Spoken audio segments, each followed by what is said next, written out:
嗱，老細，依家就拆開呢部機，講睇翻呢幾粒電池。講嗱，我話擔心會唔會係電池問題，所以我亦都去買咗幾粒電芯翻嚟嘅，講到咗貨嘅。嗱，我哋睇下一粒正常嘅電芯，睇呢個錶嚇，睇呢個錶嘅電壓，正常嘅電芯啦，4.1伏。OK，再試下第二粒。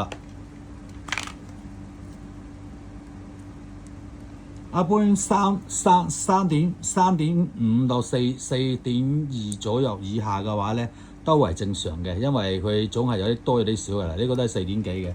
嗱，咁如果呢兩粒，我哋再睇埋另外嘅呢兩粒。呢粒嘅電壓啊，呢啲都係充飽咗嘅，所以充飽咗嘅話有4.1伏嘅。嗱，再睇埋最後呢一粒。如果電芯有問題嘅話咧，佢係儲唔到電嘅，係儲唔到電嘅話咧就1點幾、2點幾嘅啫。嗱，呢啲係4伏，見到未？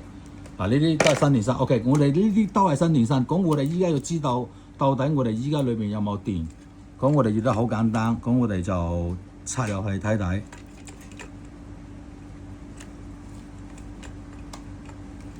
睇下邊個正邊個負先啊？嗱，見到未？呢一粒有4伏，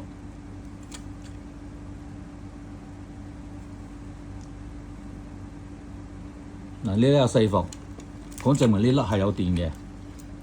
嗱，再睇埋呢一粒，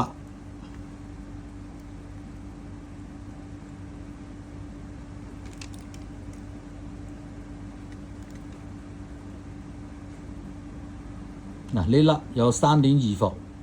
3.2伏都證明佢係正常嘅。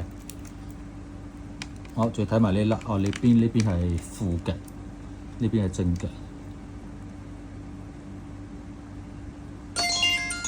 3.3伏，嗱，證明呢3粒電池裏邊佢都係有電嘅。咁我哋而家就攞去開機，見到未？開咗機你都係唔轉，但係電芯裏面就有電嘅。咁充電由呢個口，呢一個口都有充電落去電芯度，所以我哋依家電芯係有電嘅。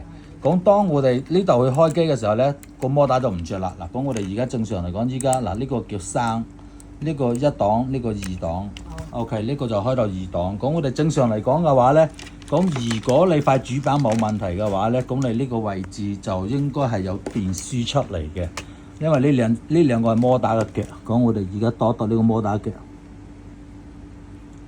冇電壓輸出，你見翻嗱，檔位係大檔第二檔嘅，咁我哋而家縮細一個檔，細檔嗱都係冇電壓，咁就證明係主板問題。可能你屋企裏面曾經嗰個電一開一關，定還是電壓有啲過高，定還是係電壓情況，呢塊主板出咗問題，同電芯冇關係。